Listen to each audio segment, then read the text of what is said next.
1947 সালে দেশ বিভাগের পর থেকেই পাকিস্তানের পশ্চিমাঞ্চলের শাসক গোষ্ঠী পূর্বাঞ্চলের সংখ্যাগরিষ্ঠ বাঙালিদের তাদের অধীনে করে রাখার পরিকল্পনা করেছিল। এর অংশ হিসাবে প্রথমেই তারা বাঙালিদের ভুলিয়ে দিতে চেয়েছিল তাদের সাংস্কৃতিক ঐতিহ্য। সংখ্যাগরিষ্ঠের ভাষাই হওয়া উচিত রাষ্ট্রভাষা, এ বাস্তব সত্য অস্বীকার করে বাংলার পরিবর্তে উর্দুকে রাষ্ট্রভাষা হিসাবে প্রতিষ্ঠা করতে চেয়েছিল তারা। এর বিরুদ্ধে প্রতিবাদ মুখর হয়ে ওঠে বাঙালি। শুরু হয় বাংলাকে রাষ্ট্রভাষা হিসাবে প্রতিষ্ঠার আন্দোলন। এরই এক পর্যায়ে 1952 সালের 21শে ফেব্রুয়ারি বিক্ষোভরত ছাত্র জনতার উপর চালানো হয় গুলি। শহীদ হন বরকত, সালাম, রফিক, জব্বার সহ আরো অনেকে। 52-র 21শে ফেব্রুয়ারি বাঙালির স্বাধিকার আন্দোলনে যোগ করে নতুন মাত্রা। শহীদদের রক্তে তাদের প্রতিজ্ঞাবদ্ধ হতে প্রেরণা যোগায়। এরপরের ইতিহাস পর্যায়ক্রমিক আন্দোলনের। 54-এর নির্বাচনে যুক্তফ্রন্টের বিজয়, আইয়ুব খানের সামরিক শাসন বিরোধী আন্দোলন, 62 শিক্ষা আন্দোলন, 66-র স্বাধিকার প্রতিষ্ঠার লড়াই, 69-এর গণ অভ্যুত্থান, 70-এর জাতীয় নির্বাচনে আওয়ামী লীগ জয়লাভ এবং 71-এর মুক্তিযুদ্ধের মধ্যে দিয়ে শেষ পর্যন্ত প্রতিষ্ঠা লাভ করে বাঙালির স্বাধীন সার্বভৌম রাষ্ট্র বাংলাদেশ। বাঙালি মুক্ত হয় উপনিবেশিক শাসন শোষণ থেকে।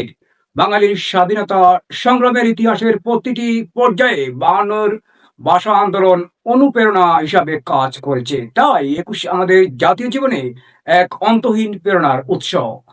24-এর গণ অভ্যুত্থানও 21-এর চেতনারই আরেক প্রকাশ। স্বাধীন বাংলাদেশ প্রতিষ্ঠার 54 বছর পেরিয়ে এসেছি আমরা। এই দীর্ঘ সময়ে আমাদের অর্জন কি? এই প্রশ্নের উত্তরের মধ্যেই নিহিত রয়েছে আমরা 21-এর শহীদদের প্রতি যথাযথ শ্রদ্ধা দেখাতে পারছি কিনা।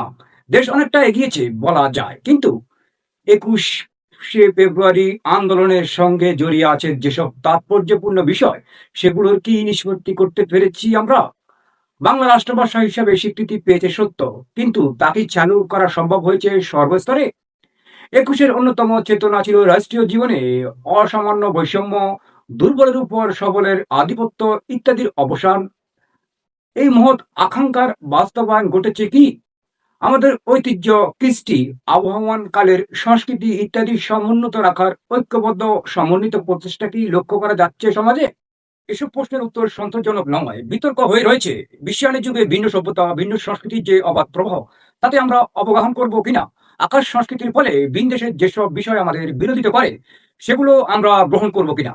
এই বিতর্কের মীমাংসা হতে পারে বিষয়টিকে আধুনিক দৃষ্টিভঙ্গিতে বিচারের মাধ্যমে। প্রথমত, আমরা যেহেতু একটি স্বাধীন রাষ্ট্রের অধিবাসী, সেহেতু আমাদের সক্রিয়তাকে সমুন্নত রাখতে হবে।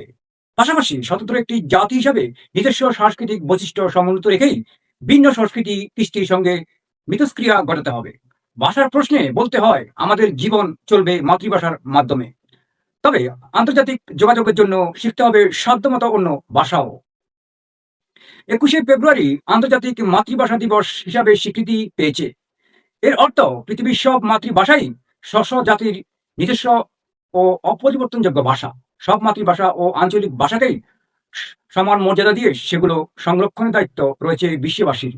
21-এর শহীদদের প্রতি জানাই আমাদের গভীর শ্রদ্ধা।